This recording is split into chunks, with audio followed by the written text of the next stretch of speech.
Chapter 2: Arsenic and Ice Cream.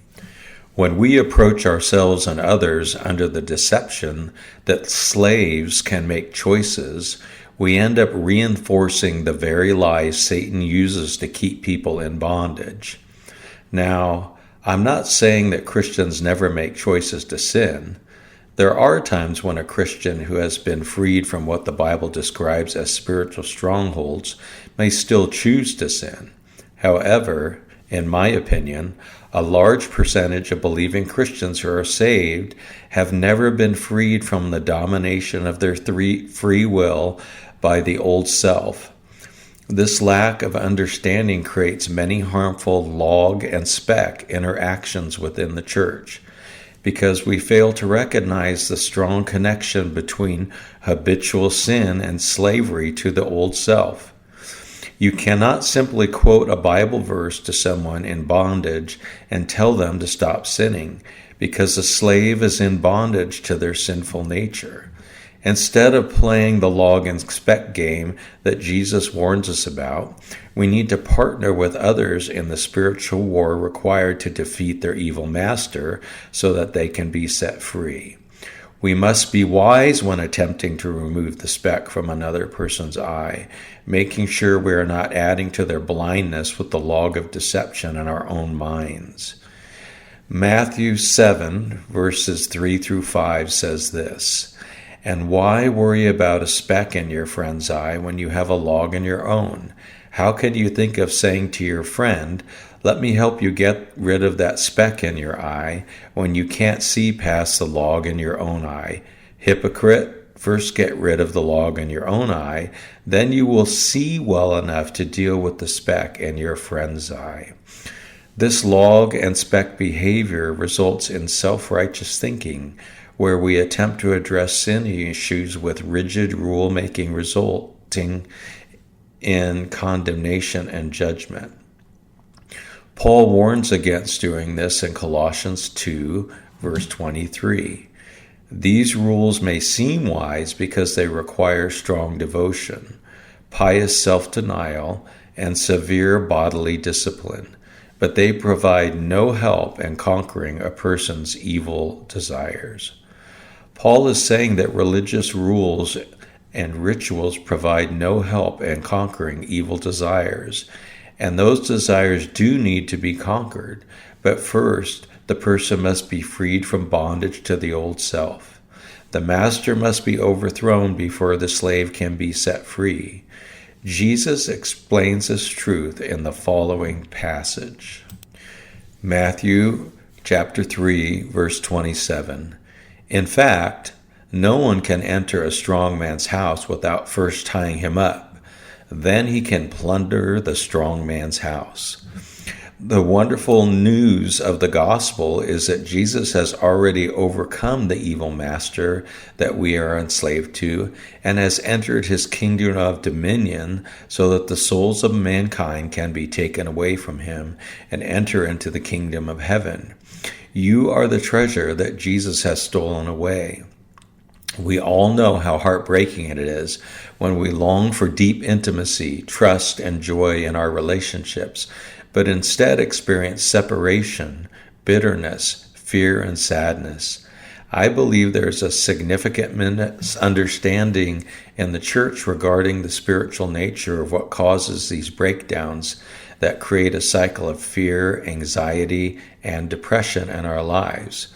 Because we misunderstand the spiritual nature of these issues, we often attempt to help others with good intentions, but may inadvertently reinforce the root causes of the problem. I believe much of this stems from a misunderstanding of free will and choice.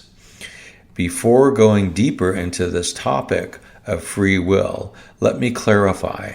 There are times when people make conscious decisions that are harmful and destructive to themselves and others.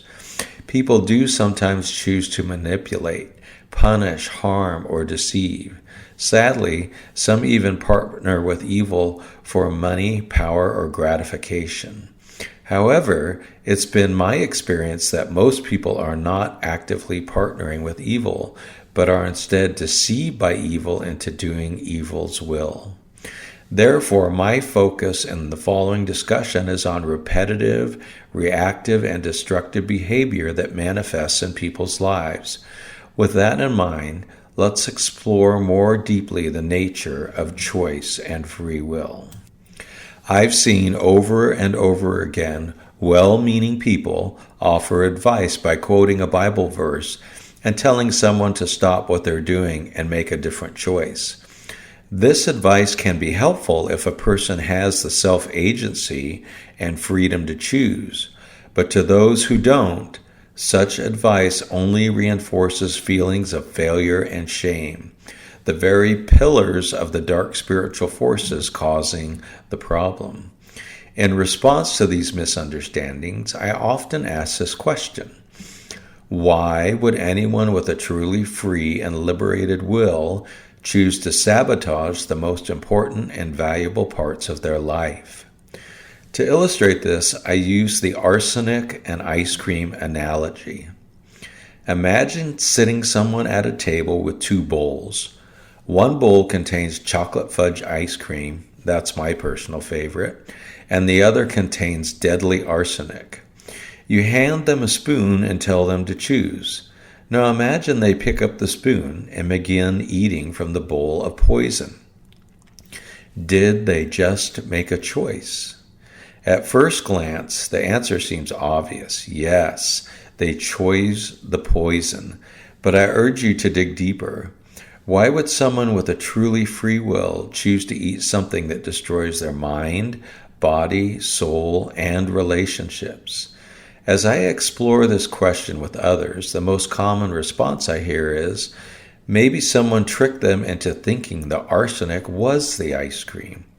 I'm always encouraged with this new line of thought because now we might be getting somewhere that leads to discovering the root of the problem. Consider these additional questions in regard to choice.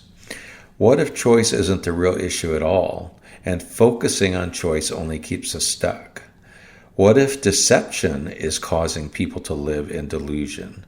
What if we think we are making choices, but something else is making choices for us?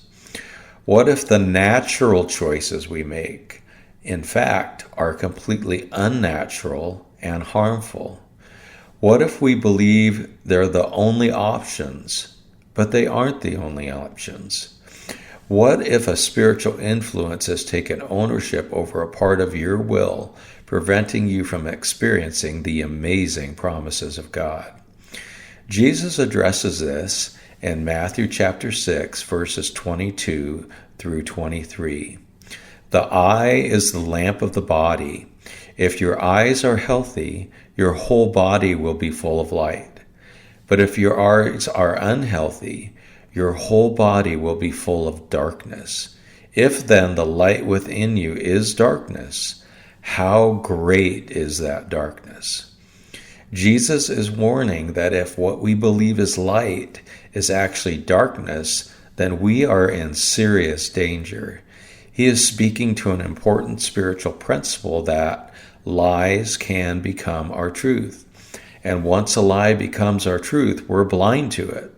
The lie becomes part of our identity and our nature, infecting every part of our lives. This is the same principle Paul describes in Romans 7, which says, "It is no longer I who do it, but sin living in me." It's vital for Christians to understand that when people are made into slaves, they lose the power to choose, because slaves must obey their master. This is the crushing misery as Paul describes the experience of having a power within that makes us do what we hate. This experience produces deep shame and self-hatred. Now, some people worry that if we stop focusing on choice, we're giving ourselves over to sin or inviting judgment. But what if the real problem is this? We are so focused on the sin that we are missing what God has provided to actually bring freedom. Instead of walking down the same path that leads to the same broken places, I encourage you, consider a radically new way of seeing and perceiving. If we stop obsessing over individual choices, where does that lead us? Well, it leads us here. Instead of seeing each other as enemies and warring against ourselves and one another, what if we turned our time, effort, and energy towards fighting the true enemy, the one who has taken us captive and enslaved our hearts, minds, and souls? Key takeaways. Rules, rituals, and self-punishment may seem helpful, but they provide no help in conquering evil desires. That's because they don't address the real root of the problem, slavery and bondage to sin. When an evil master deceives you into believing his commands are your choices, you have no hope of freedom. Believing the deception causes you to war against yourselves and others. When you realize that lies have become your truth and that these lies rule over you, you begin to find a new way to overcome them. That realization is the first step in joining the rebellion against the one who enslaves you. Example, David's story. David is a well-meaning Christian who often gives people in his small group advice like, just choose to do the right thing, or just have more faith. When one member of the group, John, repeatedly struggles with pornography and emotional shutdown in his marriage, David grows frustrated. He begins to view John as lazy or rebellious. After some counseling, David has a wake-up moment. He realizes he's been reinforcing John's shame and deepening the stronghold by implying that John is free to choose, when John may actually still be in spiritual bondage. David begins to see John not as disobedient, but as a fellow soldier under attack, still needing rescue from a deceiving master. David apologizes to John and starts walking with him, not just counseling him, but praying with him, speaking truth to him about his identity in Christ, and encouraging him to confront the deeper spiritual root of his struggle. John feels less condemned and more understood. With support, he begins to experience small breakthroughs that lead to deeper healing. Their group transforms from a place of correction and prodding to a place of spiritual warfare and freedom. Reflection questions. 1. Have I ever confused someone's spiritual bondage with a lack of willpower or moral weakness? 2. In what ways have I unknowingly reinforced deception in others by focusing too much on choice and not enough on spiritual captivity? 3. How does realizing that deception can feel like truth challenge how I view my own decisions and past behaviors? 4. Can I identify an area in my life where I've been eating poison while thinking it was ice cream? What might that say about the condition of my spiritual eyesight? 5. What emotional or relational patterns in my life could be symptoms of spiritual slavery rather than conscious choice? Discussion questions. 1. Why do you think it's so common for Christians to assume people can just choose to stop sinning? 2. How does the concept of the old self enslaving the will help reframe our understanding of habitual sin? 3. How can the church shift from a log and speck mentality to a spiritual partnership in setting captives free? 4. How does Paul's warning in Colossians 2, verse 23, challenge traditional religious approaches to sin and behavior change? 5. What does the arsenic and ice cream analogy reveal about the nature of deception and free will? 6. In what practical ways can we begin to fight the real enemy, spiritual bondage, instead of fighting ourselves or each other?